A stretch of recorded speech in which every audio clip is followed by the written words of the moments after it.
नमस्कार, लोकात्म न्यूजमध्ये आपले हार्दिक स्वागत। बातमी आहे अंबड येथील वाढदिवस साजरा। जालना जिल्ह्यातील अंबड येथील ज्ञानभूमी बुद्ध विहार येथे डॉक्टर पायकराव सर यांचा वाढदिवस भारतीय बौद्ध महासभेच्या वतीने साजरा करण्यात आला। सर हे MBBS DGO स्त्रीरोग तज्ञ आहेत। डॉक्टर पायकराव यांचा जीवन परिचय सांगायचा तर त्यांनी खूप गरिबीतून शिक्षण घेतले आहे। ते स्वतःच्या हिमतीवर डॉक्टर झाले। खूप चिकाटी, एकनिष्ठ, अथांग परिश्रम घेतले। त्यांचे शिक्षण हे गरिबीतून झाल्यामुळे सरांना गरिबीची जाण आहे। डॉक्टर पायकराव हे हमेशा सामाजिक क्षेत्रात नेहमीच अग्रेसर असतात। जालना जिल्ह्यातील अंबड येथे डॉक्टर पायकराव यांचे स्वतःचे आपले हॉस्पिटल आहे। तसेच त्यांच्या अर्धांगिनी मॅडम सुद्धा स्त्रीरोग तज्ञ आहेत। सीझर व इतर सर्व आजारावर उपचार माऊली हॉस्पिटल येथे उपलब्ध आहेत। डॉक्टर पायकराव यांचा वाढदिवस मोठ्या उत्साहात साजरा करण्यात आला। त्या प्रसंगी तज्ञ doctors Ayu Kalwadkar sir, doctor Sachin Gadge, doctor Bagul व इतर मान्यवर उपस्थित होते। डॉक्टर पायकराव सर यांनी अंबड येथे सुरू असलेल्या श्रावण शिबिरांना भोजनदान करून पुण्य अर्जित केले। त्यांचे मनपूर्वक अभिनंदन। या संदर्भात लोकात्म न्यूज चॅनलच्या प्रतिनिधींनी डॉक्टर पायकराव साहेब यांची संवाद साधला असता त्यावर त्यांनी दिलेली प्रतिक्रिया बघूयात काय म्हणाले।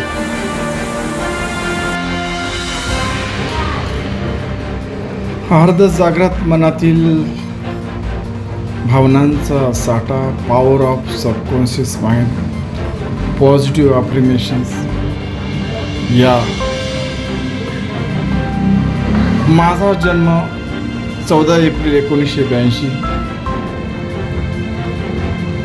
माझी आत्या, आजोबा, काका, मामा, आई वडील, बाबा सगळेच बोलायचे की बघ तुझा जन्म हा डॉक्टर बाबासाहेब आंबेडकरांचा जन्मदिवस हा एकच आहे, म्हणून त्यांच्यासारखं थोडे तरी तुझ्यामध्ये गुण उतरायला हवे। घरची आर्थिक परिस्थिती अतिशय बिकट, आम्ही झोपडीत राहत होतो, तरी पण पॉझिटिव्ह अफर्मेशन स्वतःला आमच्या शाळेतील इयत्ता 5वीला नवोदय विद्यालयाची परीक्षा पास होऊन बाबन गोहाडे हा माझा मित्र सिनियर तो आला होता आणि त्याने सांगितलं की शाळा खूप चांगली आहे आणि त्याची जे काय त्यांनी शाळेचं वर्णन त्याच्या सुखसुविधा सांगितल्या आणि त्याबद्दल जे पॉझिटिव्ह अफर्मेशन माझ्या मनामध्ये सुप्त अवस्थेमध्ये होतं की मला पण नवोदयला जायचं। इयत्ता 5वीला नवोदय विद्यालयात प्रवेशासाठी परीक्षा असते। माझ्या अर्धजागृत मनात ती इच्छा होती, पण घरची आर्थिक परिस्थिती बिकट होती, पुस्तक घ्यायला पण पैसे नव्हते। आमच्या गावातील डॉक्टर विलास कुरोडे सर दादा हा त्यावेळेस MBBSला लागला होता। त्याचा शाळेमध्ये सत्कार पण झाला होता आणि तो सुट्टीमध्ये त्याच्या शेतावर आला होता। त्याच्या शेतावर मी माझ्या आईसोबत गेलो होतो, तेव्हा त्याची बहीणसुद्धा शेतावर नवोदयच्या परीक्षेचा अभ्यास करण्यासाठी आली होती पुस्तक घेऊन। त्यावेळेस दादा बोलला, डॉक्टर विलास दादा सुट्टीवर गावाकडे आला होता। डॉक्टर विलास बोलला, तू देणार नाही का रे नवोदयची परीक्षा? मी बोललो, हो, पण पुस्तक नाही दादा माझ्याकडे।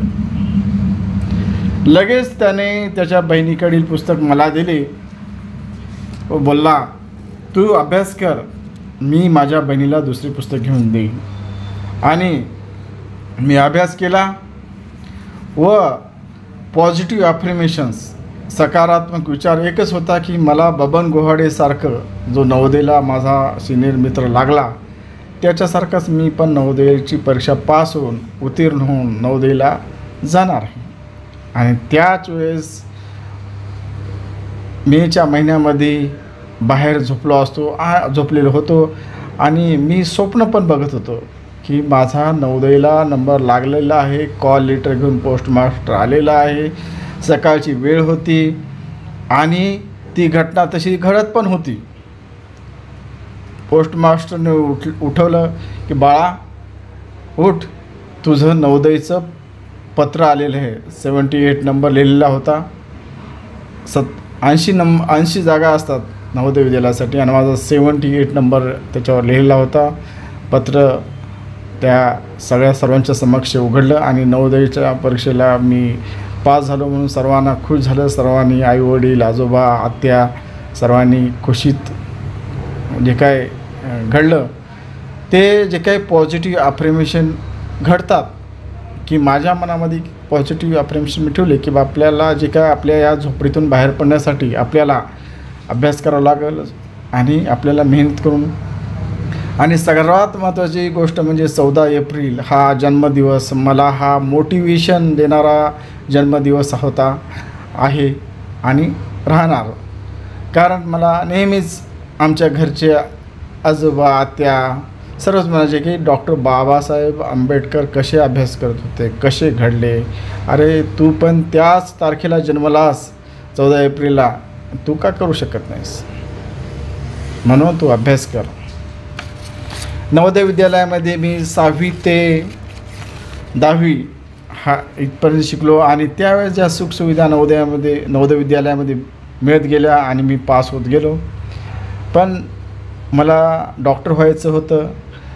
पॉझिटिव्ह अफ्र्मेशन, कारण की आमच्या गावातील आमचा दादा विलास कुरोडे दादा हा MBBSला लागला होता. तो ज्यावेळेस गावाकडे येत होता मी त्याला बघत होतो, त्याला भेटत होतो, त्याला विचारत होतो की दादा मलासुद्धा तुझ्यासारखं MBBSला नंबर लावायचा आहे, काय करायचं.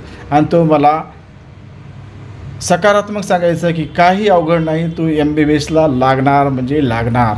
ही जी काही पॉझिटिव्ह अफ्र्मेशन जे मिळत होती आणि माझी पॉझिटिव्ह अफ्र्मेशन मी स्वतः घडत होतो. एकंदरीत अनेक लोक बोलायचे की MBBS म्हणजे करणं सोपं नाही, एक पुस्तक हे 5-5, 10-10 लाखाचं असतं. ही परिस्थिती ज्याचे मुलं किंवा कोणी MBBSला गेलेच नाही ते सांगत होते. मी खरंच काय परिस्थिती ही माझ्या विलासदादाला विचारायचो. विलासदादा म्हणायचं तसलं काही नाही, काही महाग नाही, अभ्यास कर, तुला शासकीय ग्रंथालयातून सर्व पुस्तके हे मोफत भेटल्या जातात, तुला शिष्यवृत्ती भेटते, तू काळजी करू नको, तू MBBS होणार म्हणजे होणार, तू अभ्यास कर. लोकांच्या बोलण्याकडे लक्ष देऊ नकोस आणि तुझ्या मनामध्ये तुला MBBS व्हायचं आहे ना, तू 100% होणार म्हणजे होणार. त्याचप्रमाणे मी पॉझिटिव्ह अफ्र्मेशन माझ्या स्वतःबद्दल घडवत गेलो आणि सर्वात महत्त्वाचं बाब म्हणजे ती पॉझिटिव्ह अफ्र्मेशनचा जे पॉवर ऑफ सबकॉन्शियस माइंडमध्ये जे घडलेलं असते ते घडत जाते. आणि विशेष म्हणजे मी MBBS झालो आणि विलासदादासारखंच